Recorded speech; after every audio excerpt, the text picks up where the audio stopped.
Okay, nice presentation. Hi. Good afternoon. You guys must be asking, what are these images, no? These were ancient indigenous people who made it. And we see here many symbols that repeat themselves, no? Circles, dots. Could even be from the same artist, but in different techniques. Well, this first image is Brazil, 7,000 years ago. And that one is Australia, 24,000 years ago. So you ask me, how does these different cultures, different people, for completely different mindsets, they didn't even know their own existence, like, could draw the same things? Well, Carl Jung brought the concept of the collective unconscious, which is basically our invisible link that connects all humans through the unconscious mind, right? And there are many ways to access it, through dreams, cultures, traditions, but also, and mainly, symbols and images. They can be represented in automatic and abstract art. These two drawings, for example, were a part of an experiment that I did for the research part. These are two different people, different genders, different countries, different backgrounds, that were put in the same prompt, asking about the past, present, and future. Sometimes they would answer the question, why are you drawing? And sometimes they would only reflect, why are you drawing? Different answers, different reflections, yet it seems like the same drawing. So with these experiments, I understood that in today's society, we're becoming very individualistic people because we're addicted to screens, we're addicted to social media. And we forget that we're social beings. We're here to connect, we're here to live among each other, to help one another, love, cry, hate. We're humans together. So this inspired me to create the project ANIMA, Invisible Link Through Automatic Art. To make this possible, the project is made with an installation and a video. There's two main pieces. The installation is mainly to connect people, no? Like this immersion into the unconscious, everyone together, interacting and seeing their own shadows mixed with other shadows, mixed with the reflections, understanding this layering, this transparency, and engaging in the automatic drawing, right? In the automatic art, without pressure, without judgment, not caring about the result, just flowing.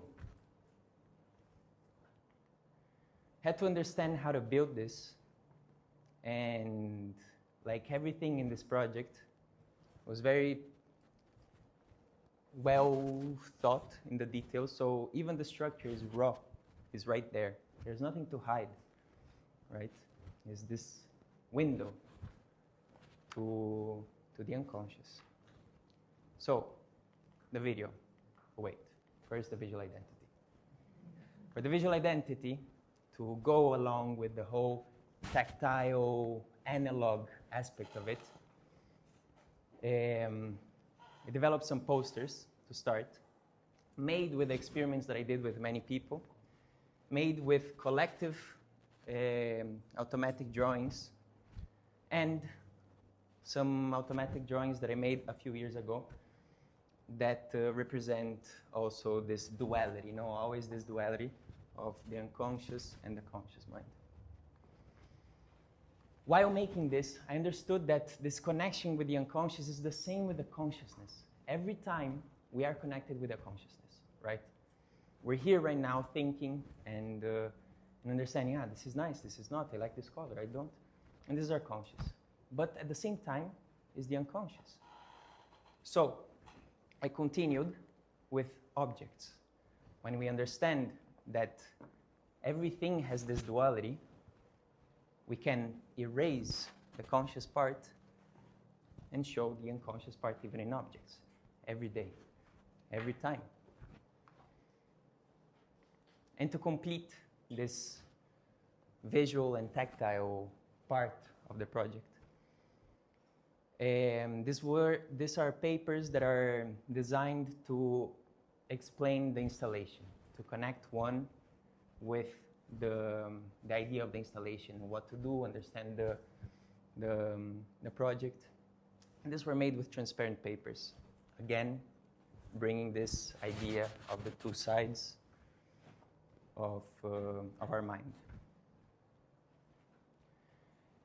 And with this, with a lot of help, because we're here together, I went on with the communication.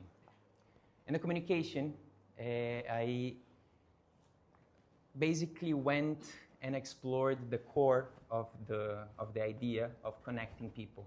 So I got this object, and I went to a public space and invited people, kids, random people that were there skating or hanging out with their family, to engage into automatic art on random objects that I was putting on top of the chair. And it was a beautiful experiment because they were doing for a few hours while I was recording, but even when I stopped recording, there were people coming and doing engaging in the automatic drawing. It was beautiful. And I used this for the communication.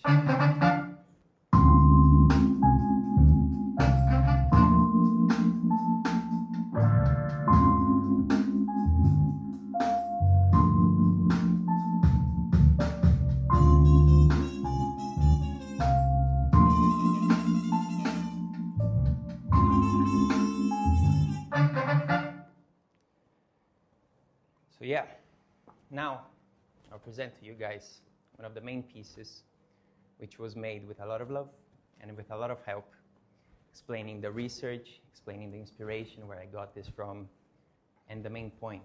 You know? Show now the video. Yo, what's ANIMA? ANIMA is your soul. It's the essence. Oh. Yeah, man. You gotta find it. The human mind has been one of our biggest mysteries. Freud brought the analogy of the iceberg, where the emerged part is the consciousness, where we're aware, the part that takes decisions, that reflects. The other part, where most of the ice formation exists, unexplored, he called the subconscious, where all our repressed memories, desires, and traumas exist. But later on, one of his students took this concept and went on further exploration. He understood that in that subpart, not only repressed feelings existed, but also symbols and images that connected all humans. The name of this student? Carl Jung. Jung understood that this part of the mind isn't below or sub anything, it was something more.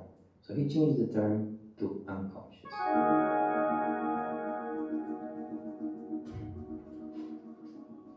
I've always been the kid that draws. I really can't recall a moment I wasn't drawing. This passion came from my father. He used to draw pretty well, but never went through his dream of becoming a comic artist.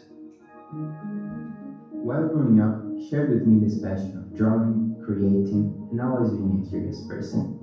So a lot of the credits goes to him. Even though I was constantly creating, for some reason, I never thought it was good enough. Comparing with others, and never achieving what I really wanted. Maybe because I didn't know what I wanted. It was only after this drawing that I felt like I was moving into the right direction.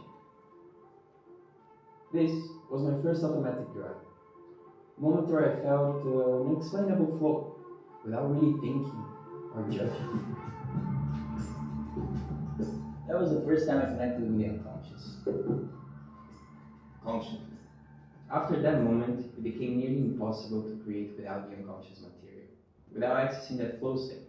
And when I say flow state, this is what I mean.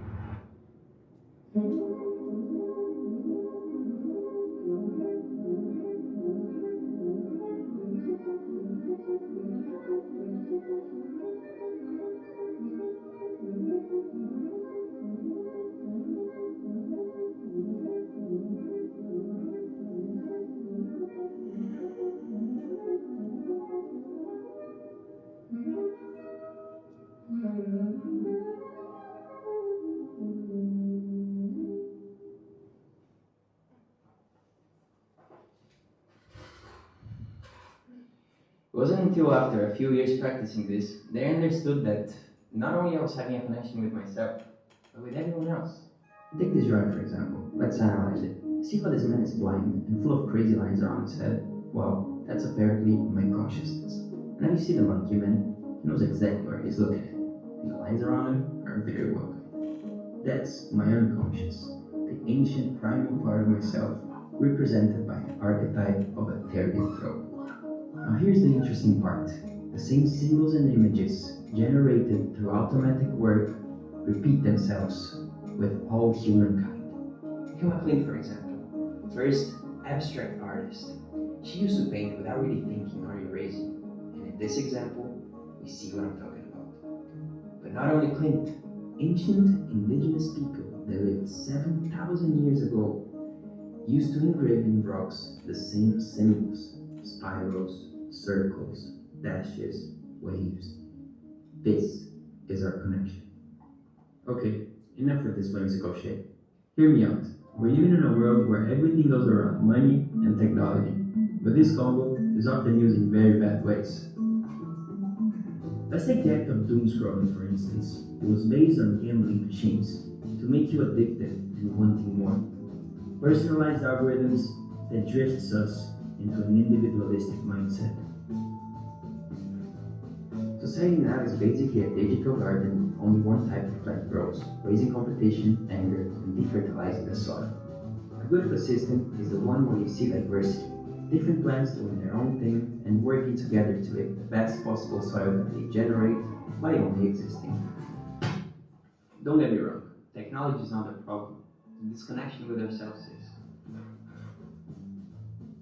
We're social beings. We're meant to live among each other. Help one another. We are who we are. So why suppress it? Why lock ourselves in an invisible box? Society doesn't need to disconnect for a second. Zoom out. To then reconnect and bloom as unique beings, coexisting in the same environment. Automatic art is one of the biggest windows to the unconscious. To understand yourself, connect with your essence, your soul.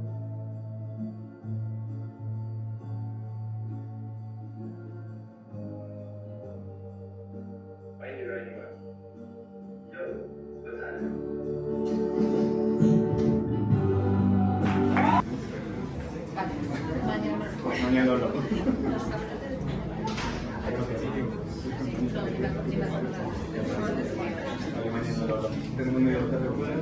Sí, sí.